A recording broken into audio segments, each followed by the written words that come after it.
saya memiliki harapan yang sangat tinggi. InsyaAllah Indonesia, sepanjang apapun kegelapan,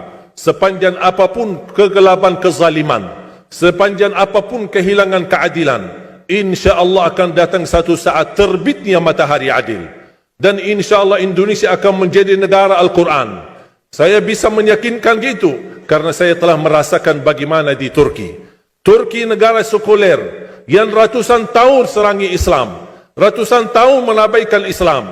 Tidak boleh kumandangkan azan dalam bahasa Arab, tidak boleh ada rumah tahfiz, tidak boleh ada pesantren, tidak boleh belajar agama, tidak diberikan anak-anak kita bisa belajar dengan sendirinya Al-Quran. Semuanya dilarang dengan keras, bahkan terancam orang-orang yang melanggar aturan itu.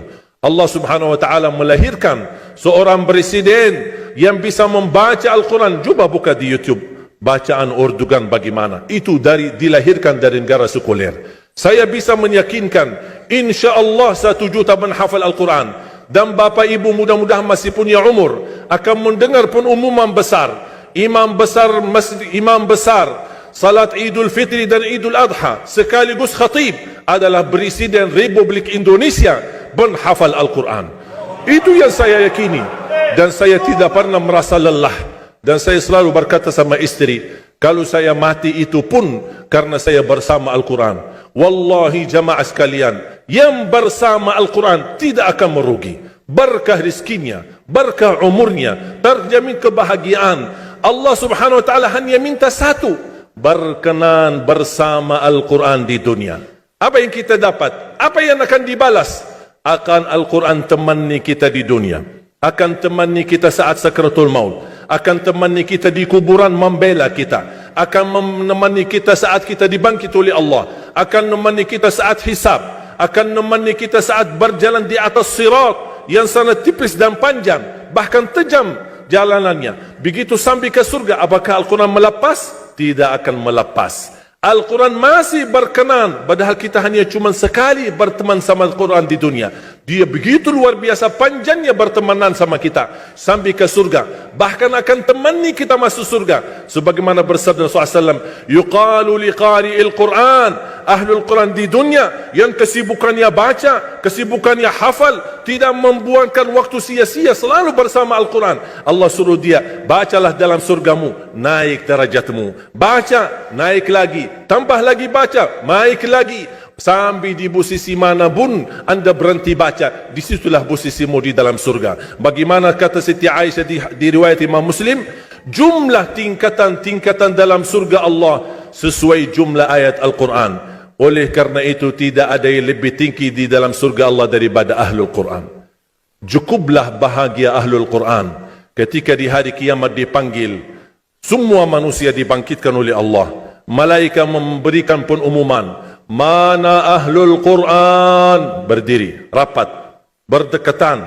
Mereka maju, mau bawa kami ke mana? Kalian terpilih menjadi orang yang terdekat sama Allah. Karena Ahlul Quran adalah keluarga Allah Subhanahu wa ta'ala. Bukan hanya kita sendiri yang mendapatkan anugerahnya dan manfaatnya.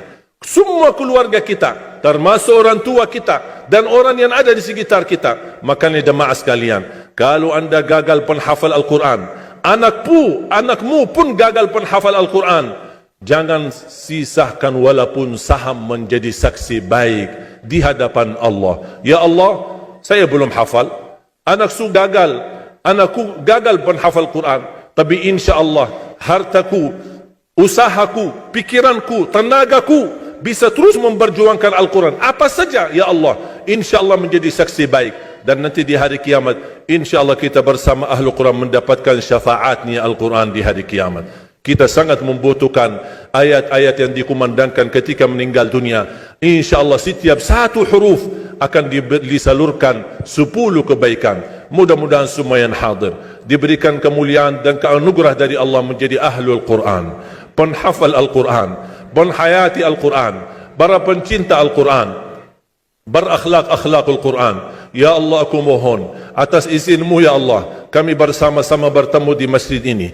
Berilah kepada kami kemuliaan bersama-sama bersama Ahlul Quran di dalam surgamu ya Allah, ya Dzal Jalal wal Ikram, ya Arhamar Rahimin, ya Arhamar Rahimin. Anugerahlah kepada kami anak dan keturunan penghafal Al-Quran, anak dan cucu penghafal Al-Quran yang mampu menjaga nama baik keluarga kami, yang mampu membanggakan kami di hadapanmu hari kiamat, yang mampu menghadiahkan mahkota untuk kedua orang tua kami.